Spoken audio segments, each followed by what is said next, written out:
वैसे आसन मारिया। ओही के छैया गौरी के सैया वैसे आसन मारिया। ओही के छैया गौरी के सैया वैसे आसन मारिया। ओही के छैया गौरी के सैया वैसे आसन मारिया।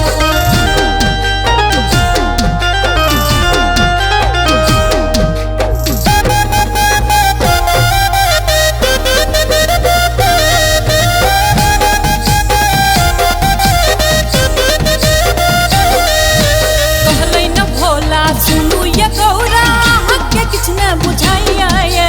सावन के पावन महीना में सब तेर बोलबम बोलबम सुनाइया ये। कहलै न भोला सुनू ये गौरा के किछ न बुझाइया ये। सावन के पावन महीना में सब तेर बोलबम बोलबम सुनाइया ये। जल्दी से चहलू देवघर लाके पूरा परिवारिया। जल्दी से चहलू देवघर लाके पूरा परिवारिया। ताही के छैया गौरी के सैया वैसे आसन मारिया। ताही के छैया गौरी के सैया वैसे आसन मारिया। ओही के छैया गौरी के सैया वैसे आसन मारिया। ओही के छैया गौरी के सैया वैसे आसन मारिया। हर हर बम बम, हर हर बम बम।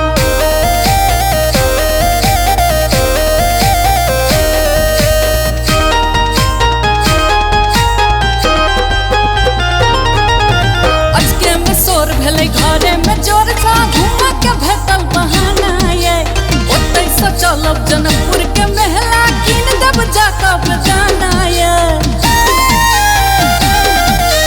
अजके में शोर भेलै घरे में जोर सा घुमा के भेटल बहाना ये। ओतै से चलब जनकपुर के महला कीन देब जाकऽ बेदाना ये। कार्तिक गणपति लौल केने छथि हम होले बुकारिया। कार्तिक गणपति लौल केने छथि हम होले बुकारिया। ओही के छैया गौरी के सैया वैसे आसन मारिया। ओही के छैया गौरी के सैया वैसे आसन मारिया। ओही के छैया गौरी के सैया वैसे आसन मारिया। ओही के छैया गौरी के सैया वैसे आसन मारिया।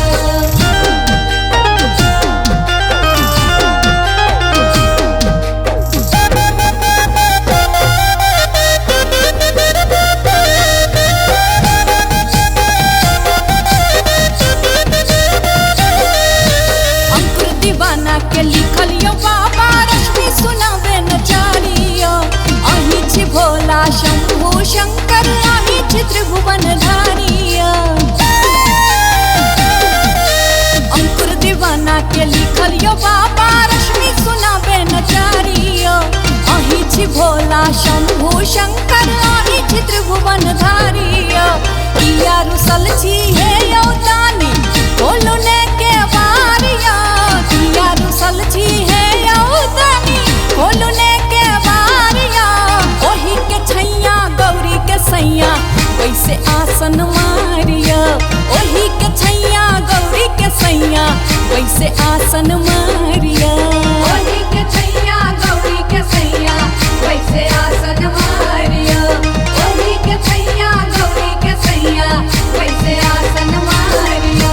बेल पात में तीने गो पाता तीनों का चनारिया। बेल पात में तीने गो पाता तीनों का चनारिया। वही के छैया गौरी के सैया वैसे आसन मारिया। वही के छैया गौरी के सैया वैसे आसन मारिया।